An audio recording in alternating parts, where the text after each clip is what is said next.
You're listening to the AFTERBUZZ TV Network, now the largest new media platform on the web, and your #1 source for after-show entertainment. Very good, Dean Johnson. From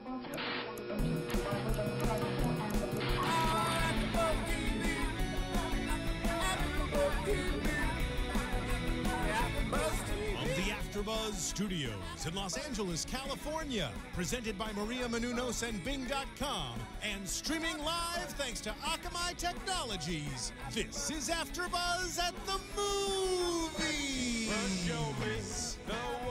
Welcome everybody, Bing is for doing, and today we will be partaking of a liquid repast as we wind our way up the Golden Mile, commencing with an augural tankard in the first post, then on to the old familiar, the good companion, the trusty servant, the two-headed dog, the mermaid, the beehive, the king's head, and the hole in the wall for a good measure of all the same, all before the last bittersweet pint and the most fateful, the world's end.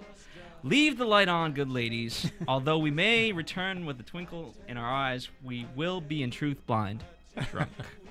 I am your host, Phil Svitek, joined alongside by Demetri, Panos, and a man of legendary prowess drinking fucking rain, John Comerford. Cheers, mate. Cheers. Oh, it's bad luck to click water, man. Oh, really? Rain.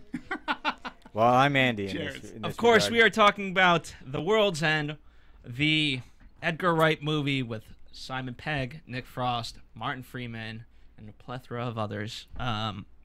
Let's start with this. Overall impressions. And by the way, Marisa Serafini, our engineer today, she will be partaking as well. Yes. All right. So overall impressions. Let's start. Demetri, jump in. I know you Okay, always like to jump in. Welcome, bienvenue, welcome. This is one of those movies, I've been talking about this movie ad nauseum for a little while now. And this is definitely one of those movies that I've been high expectations for. Been a huge fan, Shaun of the Dead, Hot Fuzz. I love these guys, Simon Pegg, Nick Frost, Edgar Wright. Whenever they work together, it's magic. Came into this movie with the expectation that I was going to like it, and I walked out and it exceeded my expectations. I loved it. It was hysterically funny for me. Had a lot of layers going on, great performances, and I just can't say enough about this movie. I think it caps off the unorthodox trilogy, the Cornetto trilogy, and if you're gonna end on a bang, this one does it, and it does it in fine aplomb. Oh, loved it. Nice, nice. Well, we're gonna break out those words, are we? All right. I mean, I realize it's a British film, but okay. Well, I'm just gonna make it short and sweet. I really thought it was great. I had a lot of fun. I am a fan. I don't think I'm a fan like other people when they say they're fans. I mean, I enjoyed those movies. I liked Shaun of the Dead a lot. I liked Hot Fuzz a lot. But I just had a blast at this one. I thought it was a lot of fun, and again, I thought it was layered as well, much more than the other films, and so for that, I was actually appreciative. So I just want to dive right in and talk about the film. Yeah. Well, let's talk about, let's dissect the trilogy, I guess. Yeah, the Cornetto trilogy. What did you think, Phil? What a loosely based trilogy. But yeah, go ahead, Phil. I loved it. I had a blast with it. No one believed me this weekend when I went that it was about a pub crawl. What were they thinking, though? What did they not read a note? Yeah. Which, by the way, so read the memo. When this was written, I guess Edgar was about 21 when I first conceived the idea. And the notion was it was going to be called Crawl, and it was going to be about kids doing this. Mm-hmm. And then an actual pub crawl, both and it was you imagine this movie to be more like Superbad or something like that, or Project X, 21 and over, and because everyone got older, it was more about reminiscing about the past, which I think obviously works a lot better, both as a concept, but also for the satire that they do. Yeah. But in terms of so we got Shaun of the Dead, we got Hot Fuzz, and now this. And I don't know how you can really. I mean, the only reason that links that, well, there are two things that I know. Obviously, the Cornetto is the one thing that everybody talks about. That's why it's called the Cornetto trilogy. But other than that, what do they really have to do with each other? Except for the fact that the public is either zombies, asleep, or aliens. But other than that, what's the trilogy? There's a lot of similarities, and we could certainly dissect that as we talk about. Let's do that. Why do they call it a trilogy then? Again, well, first off, it's the same type of satire. I think they use throughout all three movies. Obviously, they use pretty much a lot of the same actors. Certainly Simon Pegg and Nick Frost, Martin Freeman. As Demetri pointed out before we started it, right? That he had one scene in the first one scene in he had one scene in Shaun of the Dead, two in Hot Fuzz, and now several. Yeah, it was time to give him his due. I mean, you figure you're in a movie and you're Bilbo Baggins. He can handle being in a few more scenes. Yeah, exactly. But just first off, we have to talk specifics about the direction and cinematography in this one and editing. But they all have a similar fast-paced type of thing. With quick cuts, jump cuts. Right. And again, they're each satirical, and they isolate everything to a small town in England. Yep. Yeah. Which then, somehow the world is exposed onto them, even though they might not want to. Yeah, the other thing that ties them together for me is each one thematically, it deals in essence with maturity. When you look at Shaun of the Dead, Shaun, it's about him leaving childhood behind, so to speak, and he has to step up to the plate and become mature. He's got to take on responsibility to save the world and to save his relationship.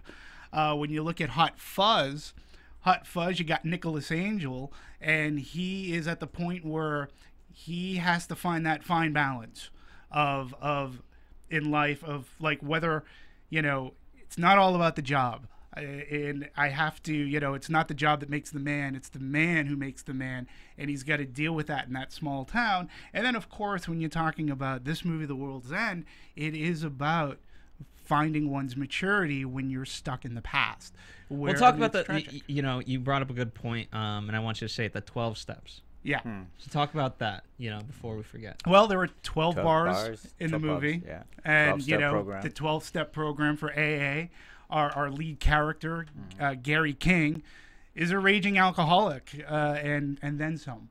And this pub crawl, I think for Gary, anyways, was not only did it harken to the past for him, but it was something that he had to finish. He had to accomplish this in life to get to a certain point because his life. Well, because he hadn't accomplished anything else. Accomplished anything, yeah. And this is the one thing. The one thing he could do. His talents and abilities led him to be able to finish the pub Yeah, crawl. but the movie opens up with such a it was such a sad statement. Well, yeah. Like do you all look back in your life and there's that one thing where it's the greatest day in your life and you figure I'm gonna have more of these. He goes, not for me. Yeah. Because that was it. It never got any better.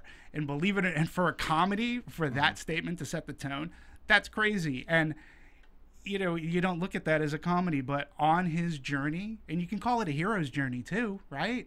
On his journey, he becomes a little bit more accepting.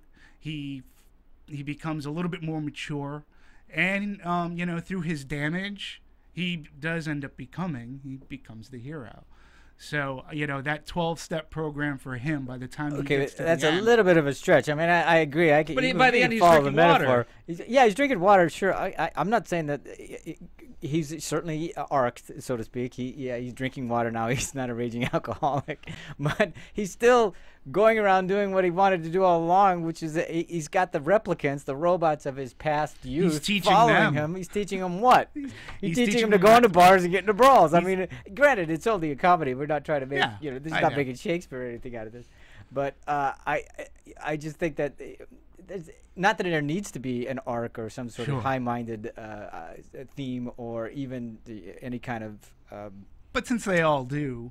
I mean, they all have that theme, and there is. I just think it's a stretch to go from he at the end he's the hero. I don't really think he's much of a hero. But think about he got rid of the aliens. Is his argument that convinced the aliens to vamoose. Yeah. And he did come. No, to it wasn't his argument that convinced him. It was his arguing that convinced him. They just got tired of it. They weren't. They just. It wasn't because he outthought them. You just forget it's not worth the trouble. That's what it was. I don't know. I think in a sense that they did. I mean, because he had the opportunity at the end. And again, major spoilers here. At the end, they said, look, you could be that person that you've been longing to be since that day. You can be that teenager forever. And he was like, piss off because there's only one. But my point is, he ends up being the same thing pretty much. I mean, he's going around different pubs with his buddies, and that's what he does. That's what he did in high school. So how is it? Except for the fact that he's not drinking water. Okay. He's not. And again, I mean, it's a small point because who cares? It's still a fun movie. I don't care. But it's really loosely a hero's journey. I mean, that's a huge stretch for me. But I think Demetri's right in the sense that you have to look at all the different arguments. Like there's a bigger message in this movie. Absolutely. You know, and it's a dry satire. You know, so dry. Marisa should have brought her water. That's how dry it was. But you know, just the right. So with Hot Fuzz, it was all like all the action movies being parodied into one. You know, and even there you had Nick Frox's character saying like, "Oh, did you see Bad Boys 2?" and this and that and whatnot. Right. So with this one, it references kind of every notion we have of robots and things like that, and kind of technology taking. We're not robots. We're not slaves. We're not slaves. We're not slaves. Slaves. You know, but it was, you know. But so that's the cautionary tale, is that we can become that. Obviously, the Starbucking of towns and townsfolks, etc. So that is the. Sorry, I interrupted. Yeah, no, of course. You know, and so the argument, you know, when they're. I think it's funny to me that Bill Pope was the cinematographer on this because you know he's done the Matrix trilogy, yeah, I know. Spider-Man, Scott Pilgrim, all those different movies, and so it reminded me a little bit of a parody of the Matrix, you know, where like okay, here's Neo talking with the old guy, and it just in this one obviously it's just not going the way it's supposed to. Like it's just the lamp gets angry. Yeah, the lamp gets angry. But the other thing to me that I really liked about this movie, had they, the movie had it played without the love letter to science fiction and say Invasion of the Body Snatchers, even if that element wasn't in it, thematically this movie could have played very Big Chillish, and it could have been, you come to the end and there's an epiphany and that self-realization that a 12-step program wants to, I believe, try to accomplish. I've never been in one. Although drinking the beer during a podcast, you could say otherwise. But I'm just saying that, had you even not had that, it would have been a good movie. It could have been a good movie. You had great performances. You throw in the love letter to the science fiction, that throws everything off kilter. And again, it brings in yet another theme, and for our main character to actually sort of kind of grow up and say, I don't want to be that person anymore. I don't need to be the young person anymore. So, yeah, and I love the sci-fi references as well. Okay, so because you guys were also at a Q&A with who was all there? Edgar Wright, Simon Pegg, and Nick Frost. Okay, so they were there. Yeah. And one of the interesting things that came out of it, and I had read this somewhere too, was that the pubs were like they wanted to reference tarot cards. Tarot cards, right. And they foreshadowed what was happening. So, well, can we kind of... the first post was the first pub they go into. The next pub they go into is called The Old Familiar, which is exactly like the first post. Yeah. Then you had the famous cock. The famous cock. Who is Gary Knight. Who thinks he's a famous. Then and he is a cock. The cross hands. The cross hands is the first time they have a fight. The first time, and the first time that they're sort of kind of... get on the same page. Yeah, they sort of kind of... But not. Then you had the Good Companions, which, if you notice, it's the drama masks, but the four of them are all sad, and the one in the middle is really happy. And that's Gary. Then you have the Trusty Servant, in which when they go into the bar, there's that one guy. The one trusty servant, which basically tries to help them. The weed dealer, right? Yeah, exactly. He's the guy that gets taken away. Yeah, and then you have the two-headed dog. Which is where we meet the twins. The Mermaid, which was a visual reference. You see Marmalade. Marmalade. Yeah. It had the two mermaids and the one redheaded mermaid in the middle for the Marmalade sandwich. They also represented the sirens, taking sirens. them away from their chorus and everything. I thought that was nice. And then the Beehive, which is where the big fight happens, and then the King's Head, which is all inside the King's Head. We also forgot the Hole in the Wall. Right. The Hole in the Wall. That's the second to last. It's right before the World's End. They drive the car through the wall, a big hole in the wall, and then the World's End. There you go. And so that's something really when you go back and watch, you can see all that. So. Yeah, no, it's really great, and again, it's so nice the way kind of the movie opens up, because it really ends where it begins. Yeah. Think about it. Just Gary just looking out, right? The world's full of promise and hope, and in that last moment when they're all on the meadow, seeing just that all burn up, you know, it's great to kind of see the dichotomy of those two. What, at the end, there's a world full of promise and hope for him? No, I'm talking about the beginning. There was. Okay. At the end, gotcha. there's not. Okay, yeah, all right. Yeah. Perhaps in a different way there was. Yeah, well, perhaps, like, you know, I mean, first off, I mean, anyone here see that end coming? I mean, for me, that's it. For me, people have made mention about the end not being that strong. For the sheer virtue of me not seeing things go down quite that way, that sort of kind of wins. I didn't see it becoming all revolution, referencing the television show where we're just thrown back to the Stone Ages. I didn't see that coming, and I thought that was quite clever. And that's how much they hate progress, or I don't know. What do you think is that a statement? Well, I think it was just an F you from the aliens and no more Starbucks. No, I was talking about Edgar and his well, I guess just strong word, but his hatred of the Starbucking, of the everything being, you know, homogenized and or more so franchised. That, like, what's that? If you can't beat them, join them. Yeah, pretty much. Absolutely. Yeah, sure. You know, it's the lines throughout, right? We don't mean to. We're here to merge, right? I think is the kind of reoccurring thing. Exactly. And you know, we're here to merge unless you don't want to, in which case we're going to do force. Yeah. Yeah. And but it's great at that scene at the world's end when they go, okay, who here is actually human? Right. I am. There's like 3 people. Yeah, and the old man, like, don't tell him. So, whenever you need a crotchety old man, that guy's the one to go to. He is. From Harry Potter and the Red Wedding guy, but he's great. But again, you know, it just kind of speaks well to that notion of everybody in the end is kind of the same, and you know, the whole notion of Starbucks or Starbucking. What is it? Starbucking. Yeah, you know, and there's no personality in anything. No. And each of our characters had personality. And as they were going, you know, you can blame it to being drunk, but their personalities were coming out.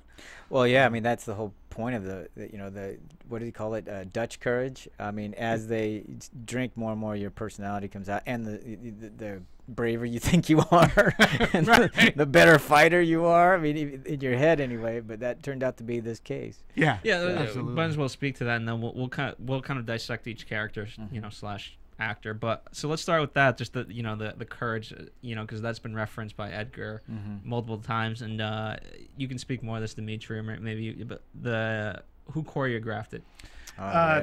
This was Brad Allen. No. Is that his name? Brad Allen. Jackie Chan's choreographer. Brad Allen was the choreographer, and he worked with Jackie Chan a lot. And, you know, in the fight scenes, which, in my opinion, from this entire summer, the fight scenes in this movie were fantastic. Not a lot of, like, you got to see what was going on, and there's a lot of hand movement. I think that's very much influenced by Bill Pope, too, because it's the similar style to The Matrix, where you don't cut a lot. You know? Yeah, you don't can cut actually see what was going Edgar was on. talking about that. A lot of those fight sequences, they're not intercut. They just let the thing play. Yeah, which I was like, thank God, I can actually understand what the hell's happening. It's not like the Bourne trilogy, True. Which I love. I think they're both great styles. I think either way. Or even like, you know, like even Fast and Furious of this past summer, you know, it had big fight scenes, but this one to me seemed a lot more personal. And when you're able to film it that way, one thing about Jackie Chan is that his fight scenes include a lot of comedy. He was a prodigy, so to speak, of Buster Keaton, you know, who used physicalness to display comedy. And in this movie, it had the same sense. When you get Nick Frost doing Pink Hulk, that's awesome, and he picks up the bar stools as his fist. Or just Gary King trying to drink while he's having and he's a fight. holding his beer. That was a great sequence. He takes a sip, he turns around, and the beer gets sprayed. Yeah. The comedy in the fight scenes was great, and at the same time, it was Fast and Furious. It was, you know, great hand-to-hand. Pub foo, they call it. Pub foo. So the pub foo was great. It was. I had a blast watching it, and I was very impressed. I was going, well, these guys look like they can fight.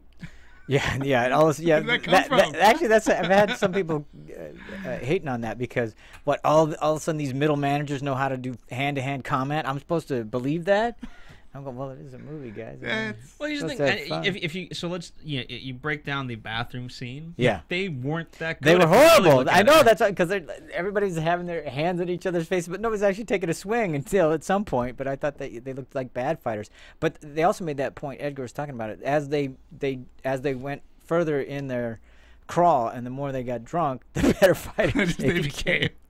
But that's fun. That it just. But they ended up winning the fight in the bathroom. Yeah, they did. And again, like, because we were talking earlier, and that bathroom fight was awesome. Let's face it, those robots were not good. They were not good fighters. They may have been strong, but they were not good fighters. Or runners. No, they like, you could run through them, exactly. Like a warm night through butter. But that fight in the bathroom, like, when things are going down. They were no Pacific Rim. They were no. No, and he picks the guy up and throws him in the toilet, and his head comes off. Yeah. Oh, that was, by the way, just in terms of that, I don't know how it was for you guys, but like the audience reaction when that happened, no one saw that coming. Yeah. And for me, every time I think of that moment, I kind of see a head going towards the toilet, and I'm like, wait, is his head gonna come off? Really? It went to slow mo for you. You actually had that thought. No, it became hyper real. It went bullet style. Yeah, it became very hyper real, and I was like, that person's head is about to hit that toilet.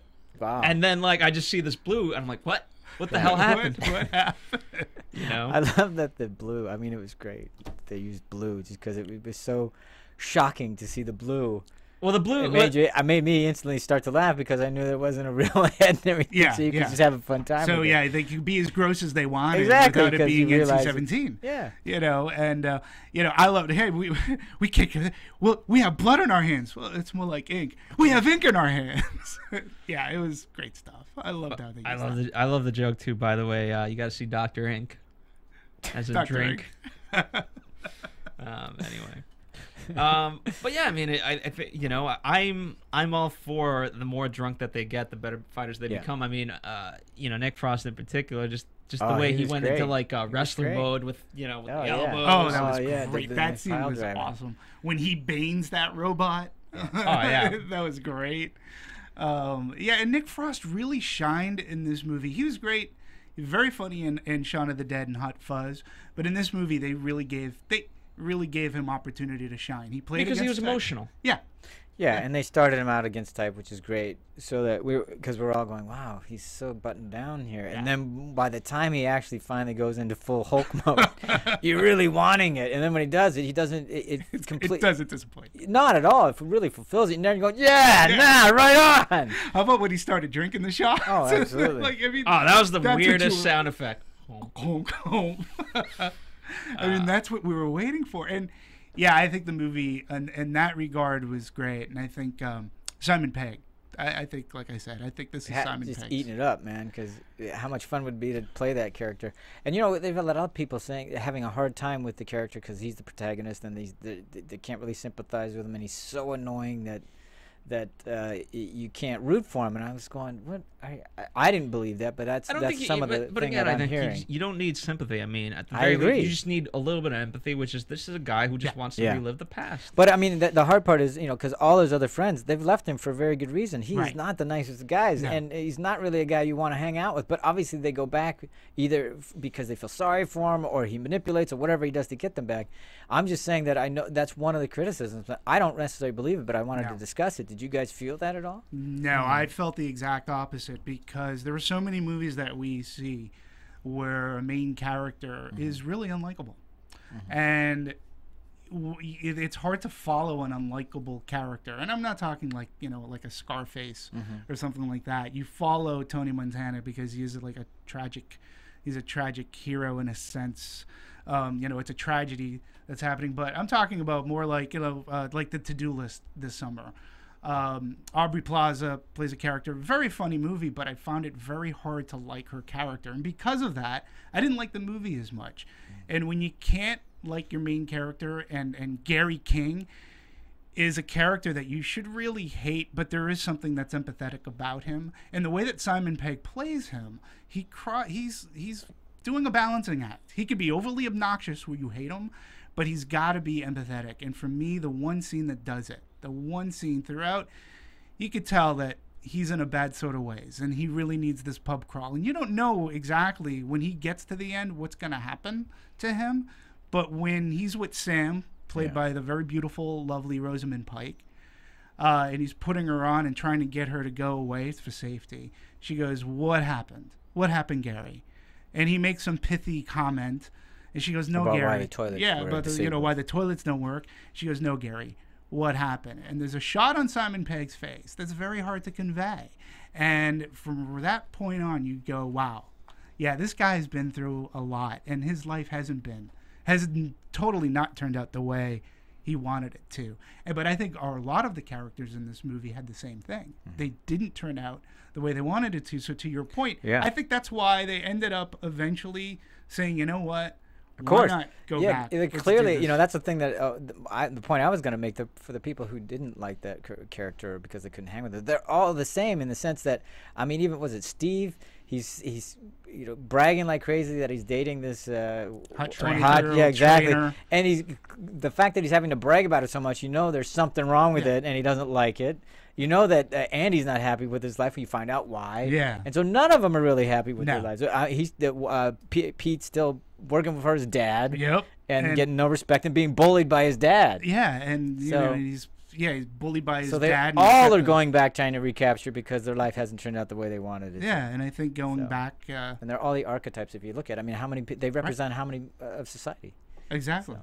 Well, you know, just even their costuming was great. I mean, Gary the King, he you know, very punk rock kind of thing, and the same duster he wore in 1980s. Shirt on that he had on as a kid. Yeah. And you know, each kind of has formal attire, except you know, Steve. You know, they dressed him down a little bit. Yeah. You know, but still very distinct he sold in his nature. He sold. I just love Oliver's Bluetooth constantly. Right. Yeah.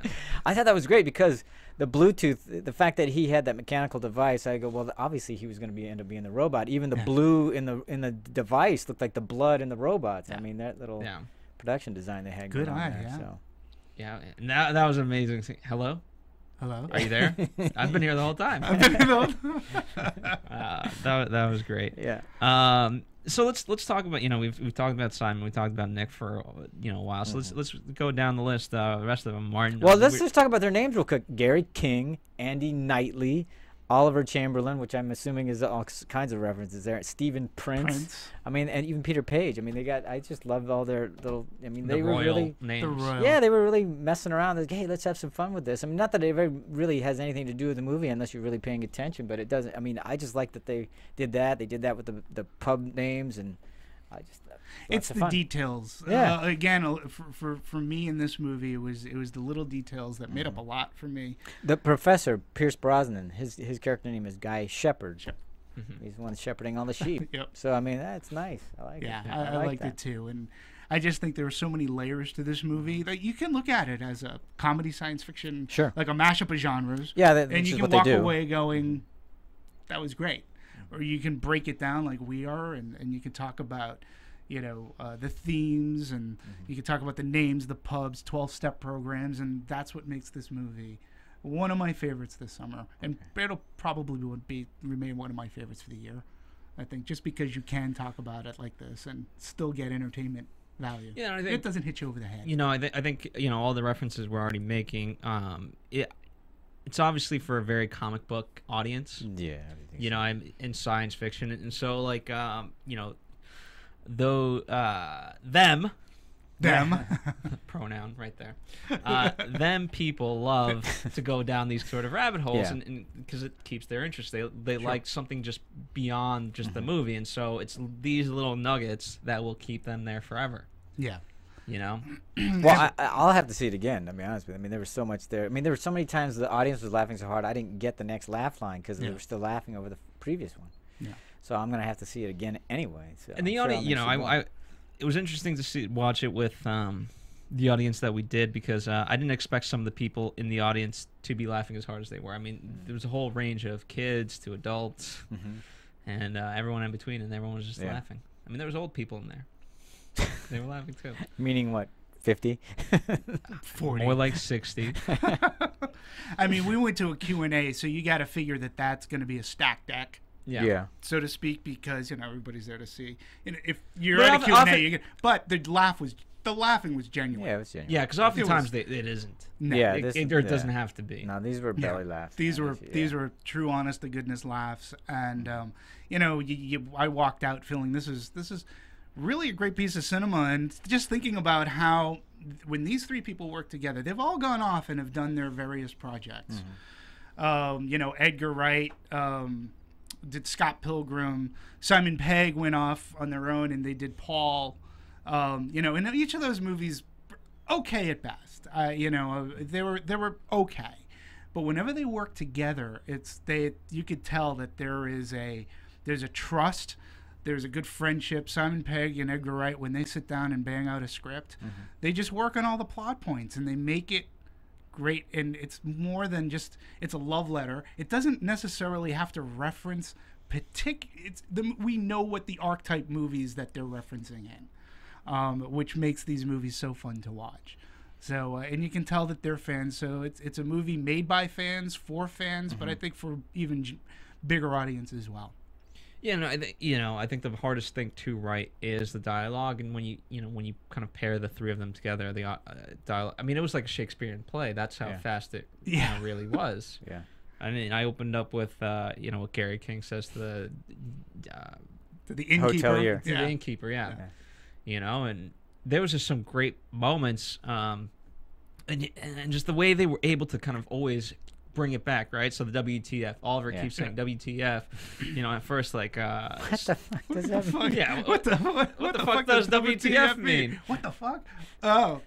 You know, and then later Gary's saying like WTF. Yeah, exactly. You know, and so the fact that, you know, all those jokes kind of cross over, and of course let's boo boo. Let's boo boo. You know, and there's that whole explanation of how they got to boo boo. Yeah. Which started off Shakespeare, if I'm correct. Yes. It started off by them reading Shakespeare and the bear, and then Andrew, of course, references. You know, he's the one to kind of adopt it. Second of like, okay, let's boo boo. Let's boo boo. After he has his 5 shots. Exactly. All right, that brings us back to our character. So, what else did you want to talk to about the character situation? Well, no, I want to talk about the different cast members. You know, because you know, obviously it's not just Simon Pegg and not just Nick Frost, so, you know, and not even necessarily just the 5 characters.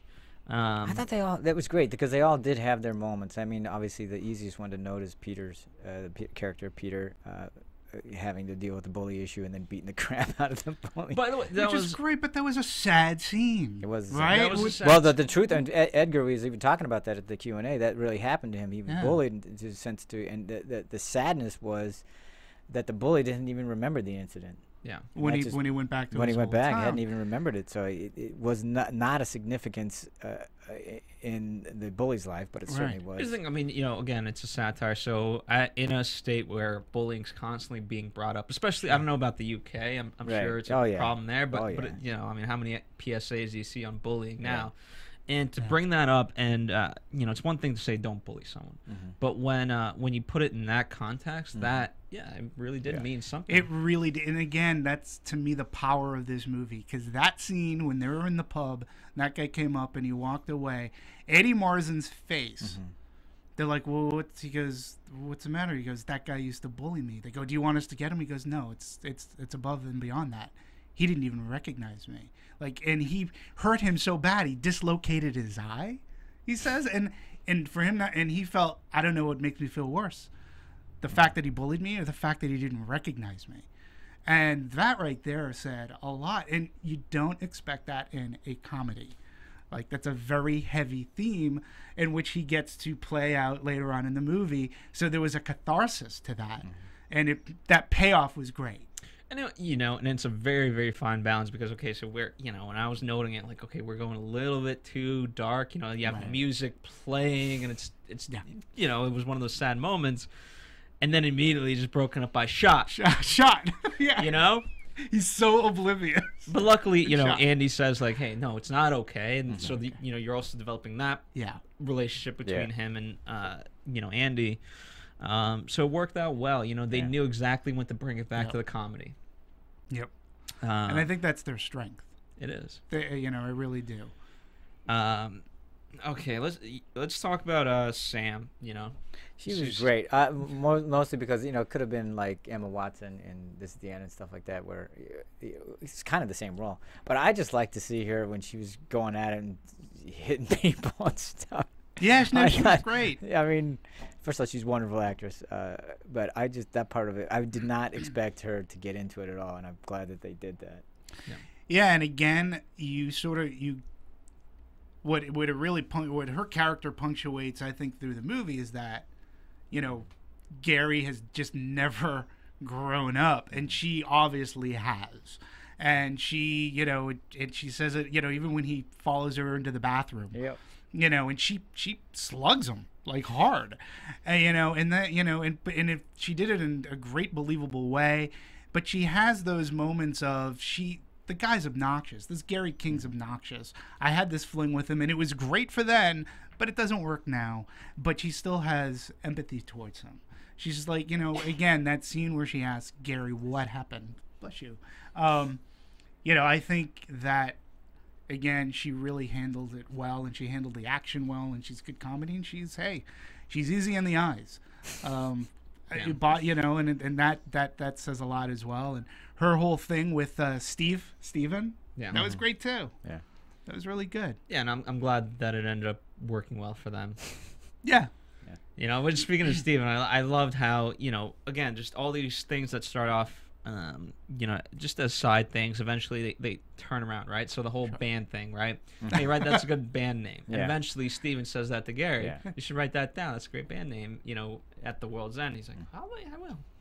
Yeah, and you might think, too, going into this movie that Sam will get back together with Gary. And when maybe she'll see something, but that doesn't happen. Yeah, I don't know. I mean, I don't know anybody who ever thought that, but... Well, I don't know, because, at the end when he turns around, like, again, if it weren't for the ending that we have, none of us here, I think, believed that movie was going to end the way that it was going to.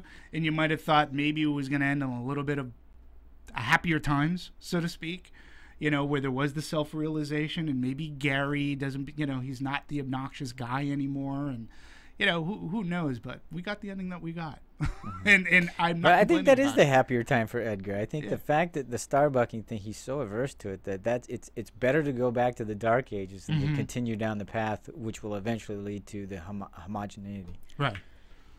Yeah, and everyone kind of has their personality and things like that. I mean, just so we have 5 of our characters, and by the way, we got to talk about the reference to the 3 Musketeers. But you have the 5 Musketeers, and then it's great as they're going to their first pub and second pub. They kind of see all these different people, and at first you don't really know why they're looking weirdly at them, which obviously that is explained later. But so the 5 kids that are representative of our guys, and later find them in the bathroom, but even those guys are synchronous. Yeah, just in the way they walk, in the way they kind of look. I mean, they have slightly different outfits, but not really. No, they're on the blues. Did you notice that? I mean, which is just odd looking. Yeah. So again, just no personality within the youth, nothing at all. And I love the alien or the robotic statue in the middle. Yeah. Must be a memorial to modern art. It's modern art. Let me ask you a question. Is everybody from California, or did you get here? So then we can.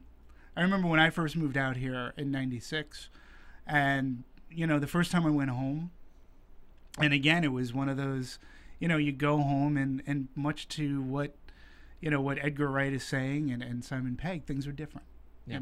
Now I love going home and spending time with the family and everything. I love I love Boston and everything. But yeah, I mean, did anybody else be able to have those similar feelings, like going home and things are different? It's not the same as when I left, and all my friends have gone and moved on. Yeah, and but with the exception of I have my core friends back at home, but.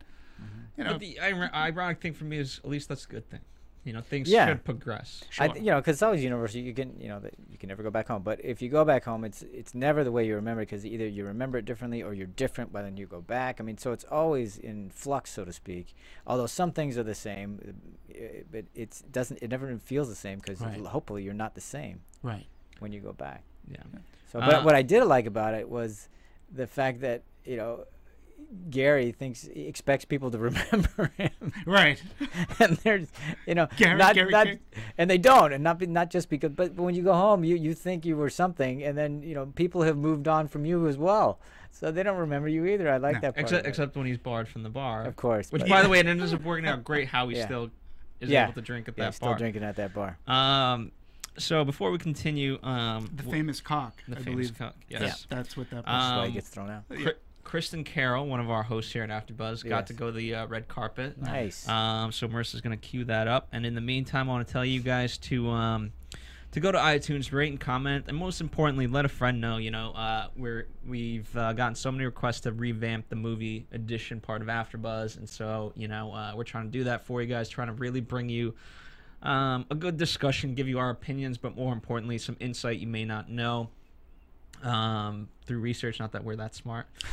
And so, we hope to spread this venture, and so your opinions really matter to us in spreading that. So, Marissa, why don't you play this clip? Go ahead and mute our mics, and we'll take a quick break as we enjoy Kristen Carroll on the red carpet. Hey guys, I'm Kristen Carroll with AfterBuzz TV at the World's End premiere.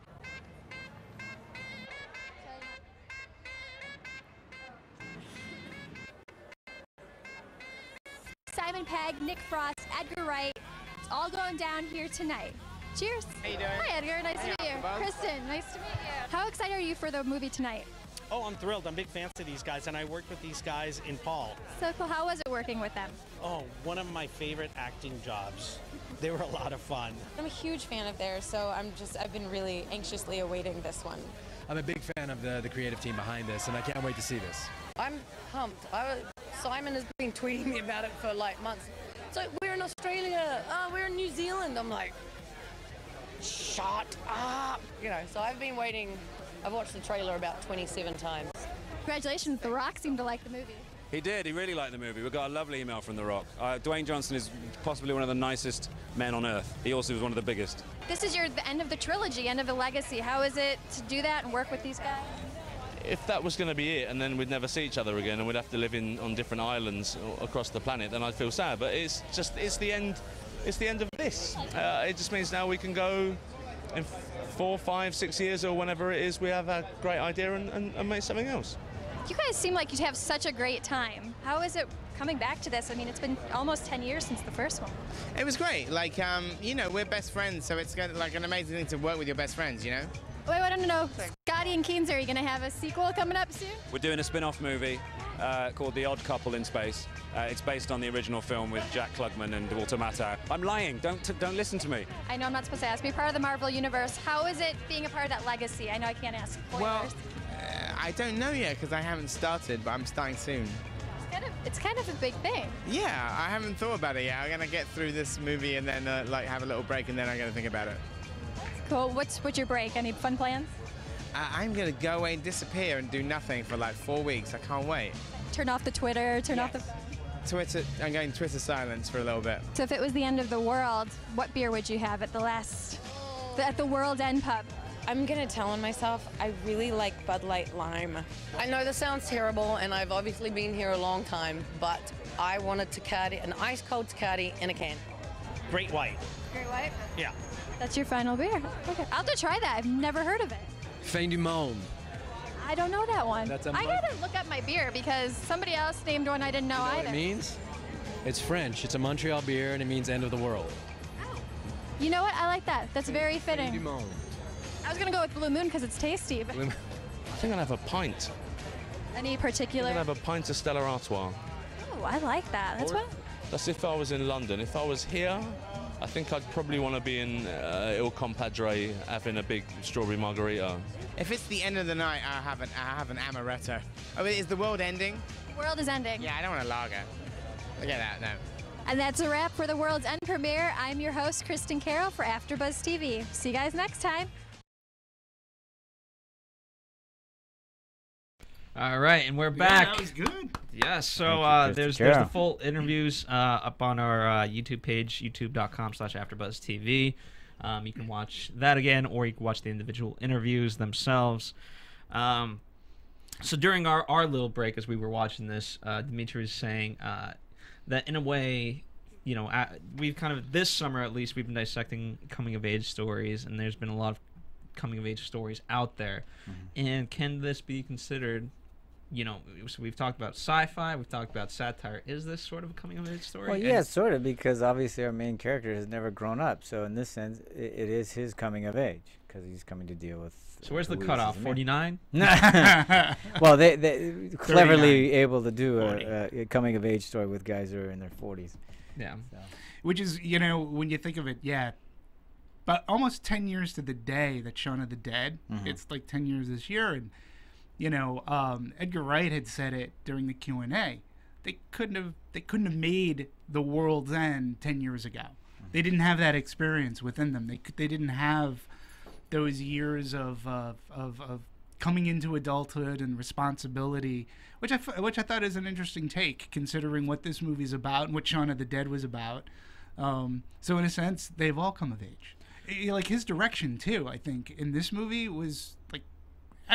He's a good director, but in this one, he really seemed refined. So let's talk about that, you know, and we'll talk about the music. We'll talk about everything. You know, what I loved about this one, obviously, we talked about, you know, the similarity is the fast pace. Sure. You know, and I felt, again, because it was more of an ensemble cast, the dialogue was much more faster, you know, and it was witty in that sense. What I loved about the editing was the cross, like whatever it was, whether it was a car, it was a guy, it just. You guys caught that, right? Sure. I've never seen that sort of technique, you know, to that extent, and I thought it was brilliant. Yeah. Yeah, I loved his use of wipes. Yeah. In this movie. I think that's what you're talking about. The wipes. Yeah, the wipes in this movie, like they really truly reminded me of that one scene in Jaws, just before the little kid gets taken on the little yellow raft. Like Spielberg was using wipes to go from the water to go back to a shot, and the wipes in this movie were very similar. I felt because he was using people, and they were subtle. They were subtle at times, and other times I was like, okay, he's doing that on purpose. Yeah, you know, because you know, at first, you know, if you're not really conscious of it, it just kind of, you know, it is what it is. But I noticed it, and I liked it. I liked it a lot. I thought it was a good technique. It was great. I was just curious. I wonder if that was scripted, if you had always thought of doing that, or if that was something they came to after. Because obviously he had that style coming in from Shaun and carrying through Hot Fuzz in terms of that making well, for instance, like the beer when we're doing the beers and stuff like that. That style was set up earlier. But that's fast jump cut. I know. What I'm saying is is an extenuation of that style. Did he have it scripted before he did it, or he said, you know, let's throw something in here in the editing room. Let's go beyond just what we've done in the others. I was just curious about that. I don't have any insight. I just want to know. Yeah, I mean, I don't have any insight other than. When each movie has its own different style. When you look at Shaun of the Dead and Hot Fuzz, like Hot Fuzz is a lot more stylized than Shaun of the Dead is. Sure. And then when you come to The World's End, it's sort of a culmination of both. It's not overly stylized. It's not a lot of quick cuts as much as Hot Fuzz, but at the same time, a little bit more than Shaun of the Dead. And, you know, and again, if you want to call this a trilogy, what we are, and it's a culmination. And that's my point on the whole trilogy thing isn't that there aren't similarities, because obviously they are. There's some similar themes, etc. But I think they're standalone movies. It's not like they carry on the same story. It's not like trilogy in the sense like a Matrix trilogy or something like that. So that's why I think it kind of does a disservice to them. And if you're loosely basing a trilogy on a cornetto, I don't really think it's trilogy. I think, but it's the absurdist nature of each movie. Absolutely. And then to call it, I think that's the funny part. Call it a trilogy because of that. And to be given that reason. But I do like, because here's the thing, that everybody, because of they're calling it trilogies, everybody's like, oh, is it better than that? Is it better than, which one's the best? And I'm going, they're standalone movies for me. They all have great things. Here's why it works, right? Marketing wise, it works. Oh, I know, marketing. Now we're just talking, you know, I imagine, okay, so you're coming into this movie, right? Yeah, the first time you've seen it, now I gotta go see Shaun of the Dead. Exactly. Everybody's talking about it. And especially, you know, right now where you have This Is the End. Yeah. So there's already a lot of comparison to that movie, you know, because that's an apocalyptic movie with an ensemble cast. And apocalyptic. You know? Or apocalyptic, whatever. Yeah, it could be. But, you know, it's because everybody does make that. And I go, this is not, I mean, it's way at the end does it become an apocalyptic. Now you got me saying apocalyptic movie. But, you know, obviously This Is the End is that movie. But because it happens to have some sort of post-apocalyptic vibe to it, especially at the end, how can you not make the comparison? But they're completely different movies. Completely different. Except for the fact that I think that another comparison is a bunch of guys getting together, getting stoned or drunk. Yeah. And that's it. And but other than that, for me, this one, since we're comparing movies, this one works far better than This Is the End, just because I think it's a better story. It's got a better structure. Certainly, way more developed characters, and arcs and all that kind of stuff. But that's the kind of movie I like. Obviously, I'm not. Well, This Is the End worked for what it was. For what it was, and This Is the End. Funny movie. But yeah, this one, to all your points, yes, The World's End had much better character development. Characters that I actually cared more about as the movie went along, that's why I put this one as one of the best comedies of the year. And This Is the End. I laughed, but I ain't gonna buy it when it comes out on Blu-ray. No offense. But to the original point, I think The World. This is the End. I'll pre-order that. The World's End as soon as it's available. To be a British movie and also just in general, how often do you hear, because of, let's say this movie came out, and you would never say like, okay, you have to see his other movies, Right. Only film geeks, I feel, kind of do that, or to a very lesser extent. The fact that, wait, it's part of a trilogy. What are the first two like? Yeah. It'll make people go by. Oh, it will. And you know what? And for this one, I'm okay with that, because if it's a I want people to see those movies. Yeah, and then they'll get the reference too of the Cornetto trilogy, which is like as we're digging deep into this and we're referencing the other movies, that's what makes this fun. You can see each movie on their own. You don't even have to see them in order. No, you can see them in any order. That's what I'm saying. And the other thing is a trilogy. God, they better make more movies. Yeah. So the quadruple. Yeah, exactly. What do they go on the next trilogy? What are we gonna say? Well, what are we gonna call it? It's funny. The what? Call it a series. Call it a series. Okay, there we go. No, but there's an article here. Edgar Wright says he has a horror movie and an action movie that he's written that he'll probably polish off. Once he's done with Ant-Man, and but I'm curious to see how he does with Ant-Man. Him coming into the Marvel fold, I think is it's a wise choice. And then of course I'll follow Simon Pegg and Nick Frost and whatever they end up doing, but it'll be great to see them get back together again, because I think we're all in agreement. We want to see what's next from them. Yeah, and so the Shaun of the Dead 2004, Hot Fuzz 2007. This one, little bit of a from 2007 to 2013. Big jump there. Yeah, that's because of Edgar, apparently. That's how long it takes him to get over it. With the Q&A, they were talking about that. All right, let's discuss the soundtrack just in general. By the way, so there's 28 songs in the soundtrack.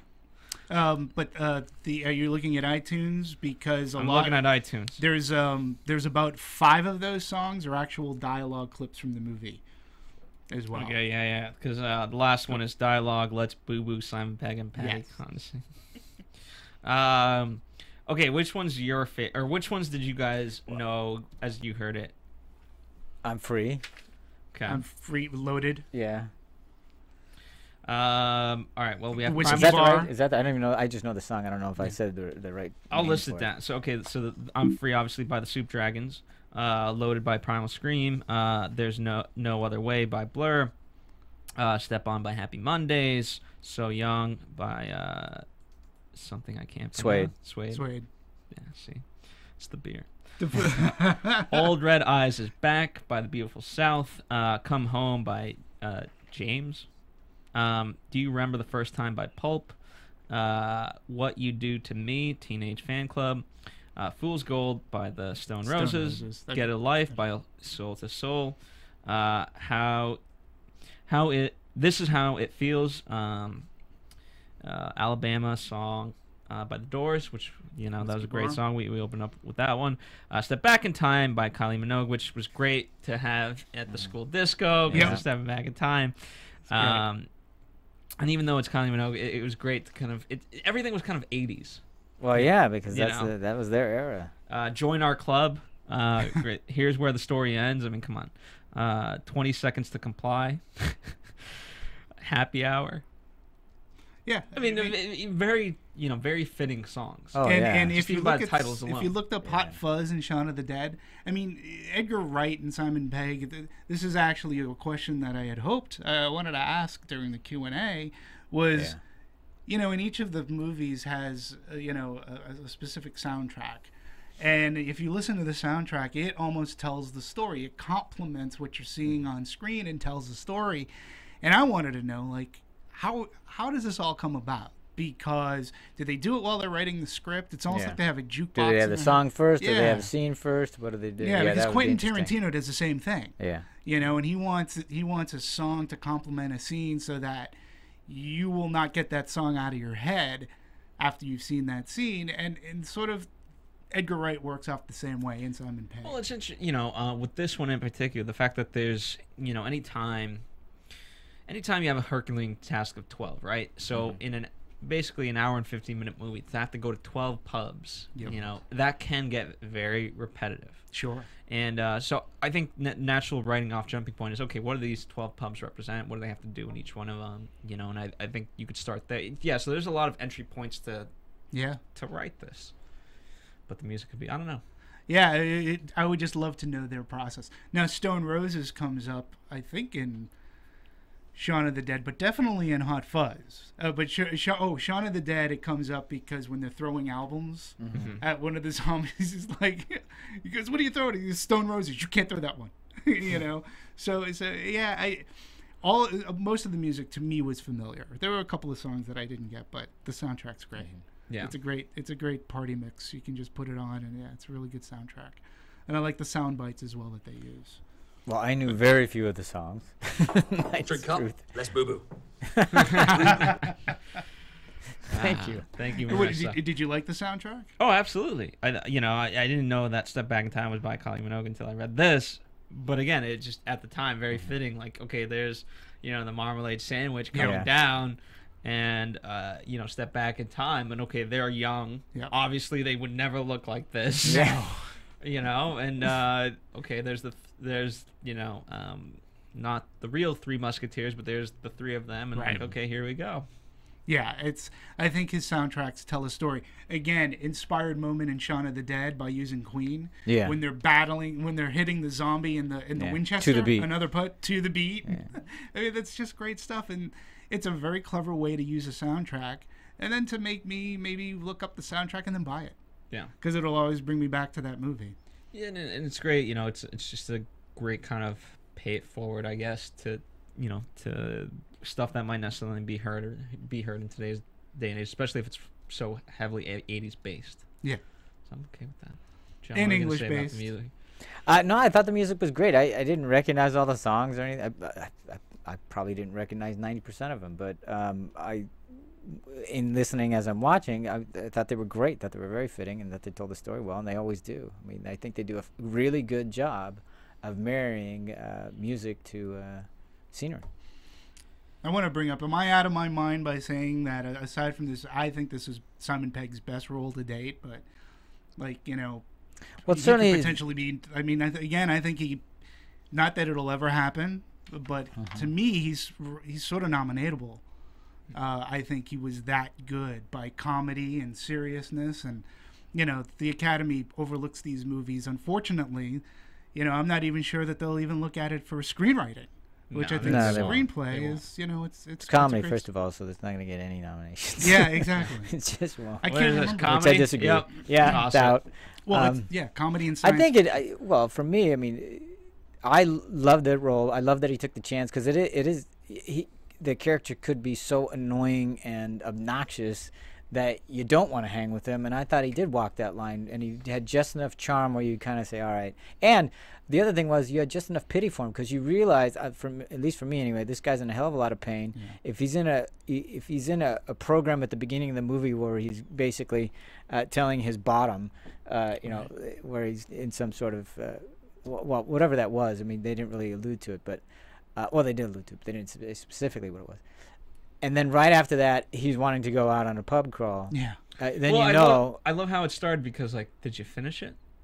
Yeah. Yeah. And that's what gets Did you that. finish it? Yeah. That's what gets Yeah, us that's going on the this whole thing journey. going. Yeah. Well, let me ask. There's a reveal in the movie. There's a scene where they're trying to find out if one another is human, and to do that, there are certain aspects, and to show that they're human. And they ask Gary, okay, you have a particular you elbow problem. Yeah. Show your arm, and he wouldn't show them the arm. Now, eventually, he does show his arm, and we come to now.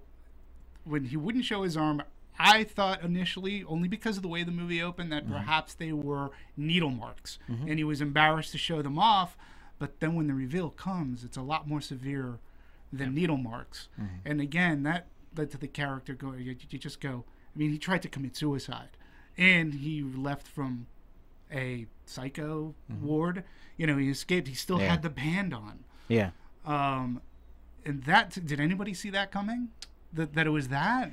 My initial reaction was it's probably track marks or something like that, and then there was for me there was a thought, oh no, probably it's more track marks. So there was a brief second where I considered that it might be something more, but then the movie kept going, so I stopped thinking about it until we came back to it, and I went, yeah, it is. Yeah. I mean, did you see that coming, or? Not to that extent. Yeah.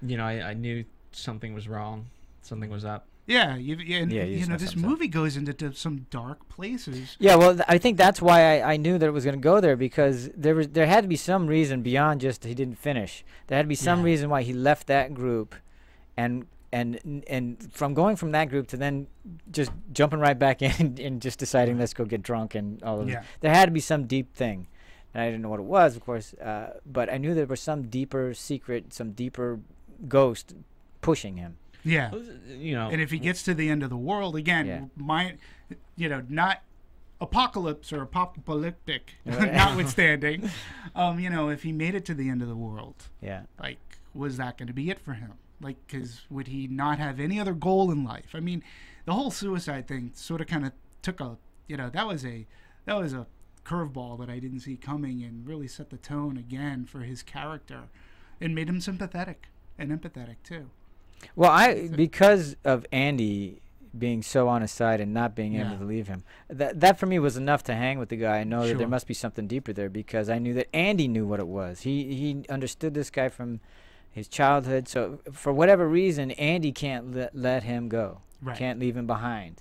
And that, whatever that reason is, I trusted Andy, so I was fine about it, because I'd know that would be revealed, and that's all I needed to hang out with him. Yeah. Same here. Let's talk about the intro, because a lot of that comes from the intro, right? Yeah. I thought that was a great way to kind of get into the whole story, and again, it was a great foreshadow of, okay, here's what we're gonna see for the rest of the movie. Sure. Which a lot of times when you have openings like that, they're much more slower. They're more in the vein of, unfortunately, Lord of the Rings of. Yeah, I have to tell you all this stuff. And I, in the beginning, I was going, oh no, because there's a lot of X-Files and stuff like that. But for me, it was saved by the fact that was a story he was telling to this ring of people. Yeah, but again, what did it end up being, like a minute? Yeah, I don't know what it was, but it was just the fact that we had backstory. I was like, well, just jump in. But because they were able to use it because that for me described not just what happened before, but it also described the character beat. Yeah. They used it as a way to give me character rather than just X-Boss. And again, the punchline was, did you finish? Did you finish? Yep. Yeah.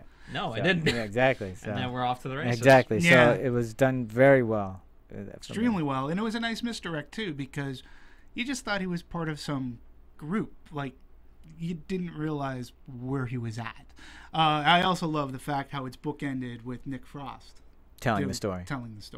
Yeah. And that's it's a very clever bookend. There was another movie this year that came out that had a bookend, and this was a movie that made me angry. It was The Lone Ranger, and this had a bookend that was just senseless, pointless, and if you cut it out, you could have chopped 20 minutes out of that movie. This movie, the bookends work, and thematically they tie in. If my only little tiny thing I didn't like was the ending.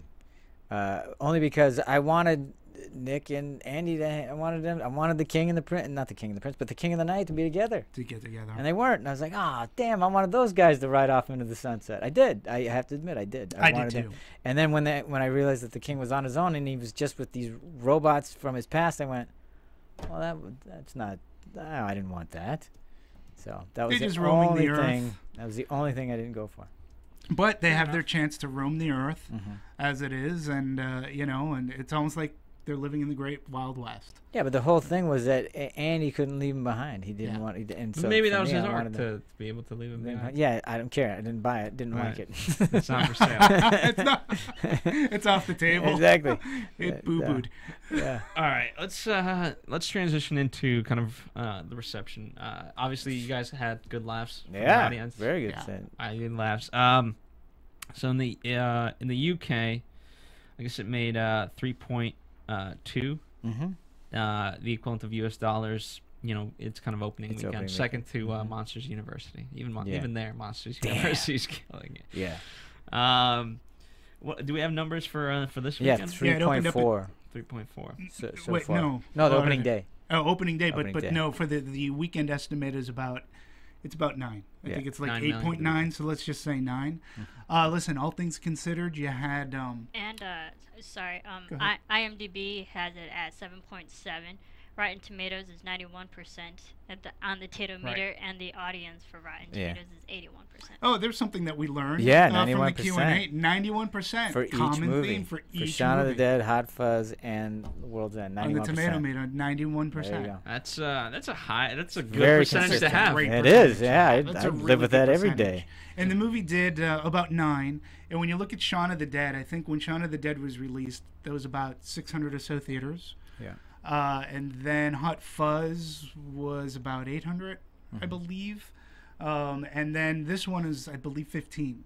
So it's 1,500 locations. There are other movies. And it's the highest per per screening. screen average, yeah. In the country right now. Yeah, and when you're looking at a movie like Your Next, which came out and that was like 20, there's over 2,000 locations. I think that I think it's a good statement that these people have a good fan base. They're gonna go out. Yeah. And I think at 9 million, they may have wanted double digits like 10, but 9 is very respectable for this movie. Especially in the amount of theaters. But I thought what's also interesting is I think it was on that same stat is it did better than Shaun, but not as good as Hot Fuzz in the UK. And I was stunned by that. Really? Yeah. I was stunned by that. But it's doing better in the US than Hot Fuzz did. But I think also, I think it'll do great in America. I mean, we just live. It's just a test that, just funny with Twitter, and obviously there's talking about this movie, but I think Twitter has a lot to do with it. And I think in America, people are just tweeting up a storm of like, it's great. Yeah. Yeah. I think it's going to do really well here. Yeah. And I think it'll have, we're going into Labor Day weekend. Yeah. And there's nothing else. The Getaway is in gonna comparison open up, to it right and now. There's nothing else, so There's I think nothing this else. could ride a wave. Yeah. And it could, it'll ride a good wave for Yeah, them. it'll have a good run. Yeah. It'll have a good run. Yeah, There's and nothing else like it. There's nothing else close to being as funny right now. No. So if you want to go see a fun comedy, go this is the one. And it's a you're gonna rated go R to. comedy, too, which is good. And I think, again, the comparison is made to, okay, this is the end, and so, okay, which one's better? So people are just going to have that natural curiosity to go see. You got to go see it to check.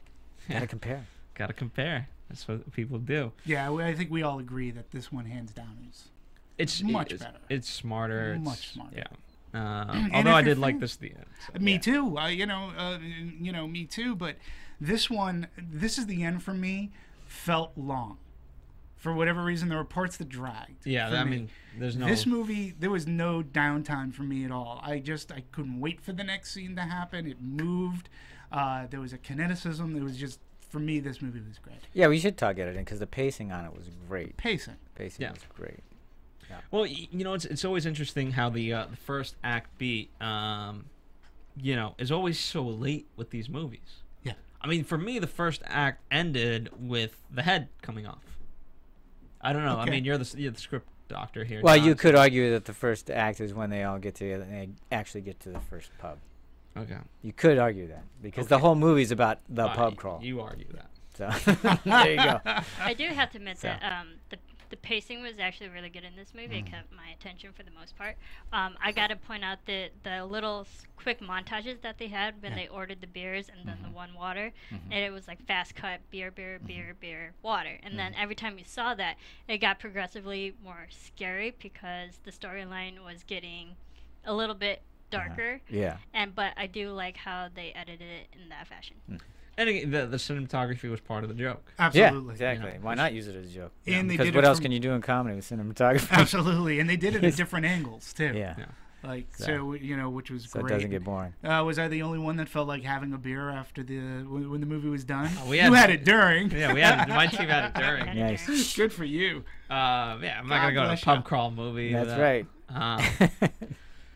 But yeah, you know, in terms of the ending, for me that's where the first act happened, because that's when everything kind of changed. Yep. You know, now it became serious. Right. This shit is real, as they That's say right. in Hot Fuzz. So I don't know. Structurally, what do you think, John? I had no problems with it. I thought it was again, for me it worked either way. And it's one of those movies where I don't really care about the structure because the movie works. It's when the movie isn't working that you look back and go, okay, where did it fail structurally? Because there's all different kinds of structures that can be successful. You know what the funny part? First time when we went to see it, we missed the first 6, 7, 10 minutes maybe. Right. And it was when they met up at the train station that we kind of got into it. Yeah. It still made sense. No, that's what I'm saying. You could start it right then because you really didn't need you really didn't need some of it. So there was. You didn't need the beginning. No, you didn't. Their beginnings are a little bit long. Yeah, but I don't mind it. And that's why I'm saying they did a really good job of the pacing of it, where you didn't hang or linger anywhere. So I didn't mind it because it was entertaining still. Yeah. But you didn't. Did you need it? No, you didn't. But I mean, again, you know, for me, that's when the first act happened, right? And I would venture to say it's probably at 35 minutes in, if not 40. And if you had clipped those out, you would have been right around 25. But it doesn't matter. What I'm saying, you know, another movie that did that was Wolverine, and I think that first act was atrocious, and the rest of the movie was atrocious. This, at least it was good. So wait, what did you really feel about Wolverine? Okay. Atrocious. I think the word you used was atrocious. In the words of Pete, poo. Yeah. There you go. I mean, see, to me, the beginning works because it was an introduction to all our characters, which we meet them, so we're seeing all of our characters at face value. The only one is Andy that we know has a history. We don't need those introductions. We know as soon as we see them in their jobs, we know them. Here's why I like them. because like you know, because they haven't changed from when they were kids. How they are in their jobs is how they were as a kid. Yes, yeah. I see the way that I looked at somebody like Andy. Like if we know face value Andy, when you see him at the office, you don't know that. Towards the end, you find out, listen, mate, I'm divorced. I don't have a great life either. Right. And, you know, but when you meet all of these characters, it's through their arcs that you find out that their lives aren't the best thing Yeah, ever. but the opening of them, showing them as kids, doesn't tell you about that arc. Here's why it does work. I mean, again, I didn't necessarily need it, but it works because, trust me, like, going to The Hobbit, where there's effing 800 dwarves that I gotta keep in mind. Gimli, Limli, Blimli, whatever the hell their names are. You know, I have no. I still can't. I don't even know. You know, I couldn't tell you. But here's 5 people, and you know, you say 5 people, can't you remember their names? Like it's for an audience, it's a little bit tough, and so in the beginning, it's nice to hit them over the head of. Sure. You know, and that's why I think in post it came up. You know, put the names in the lower. Yeah, probably. Yeah. You know, so that way we're reminded. And again, the visuals of them looking differently helped. But it wasn't until like minute 40 that I'm like, okay, Pete. Yeah. Because you know I need to keep them straight, and I think that helped. I get you. Yeah. So. Yeah. No, I like the beginning. I like the introduction. All right. So all in all, we enjoyed this. Absolutely. I think that as much as I didn't think you need a lot of that introduction, I enjoyed it. John's smart, is what he's saying. That's what I'm saying. Here's the thing: when you go in, when you go on a wicked pisser and you go into the movie, hammered. You need those little things. Anyway, is there anything else that you guys would like to touch on before we wrap this up? Hey, see The World's End. You know, if you haven't seen it already and you're listening to what are you doing? What are you doing listening to this? Us, but, you know, you go see it again, because that's what I'm going to do, maybe even today, right after this podcast. Definitely makes my top 5 of the movies of this summer. Definitely one of my favorites of the year. Excellent. Lived up to expectations. All right. Well, anything else, John, that you'd like to share? Nah, I think I said it all. All right. And on that note, let's boo-boo. Let's boo-boo. Thank you all. From Bing.com, executive producers Maria Menounos, Kevin Undergaro, Phil Svitek, and the entire AfterBuzz TV staff, we would like to thank you for listening to the AfterBuzz TV Network. To watch or listen to other after shows and post comments or questions, be sure to visit AFTERBUZZTV.com. I'm Sir Richard Wentworth, and this has been a presentation of AFTERBUZZ TV. See you later. Boo-boo. The views expressed herein are those of the hosts only and do not necessarily reflect the views of AfterBuzz TV or its owners or principals.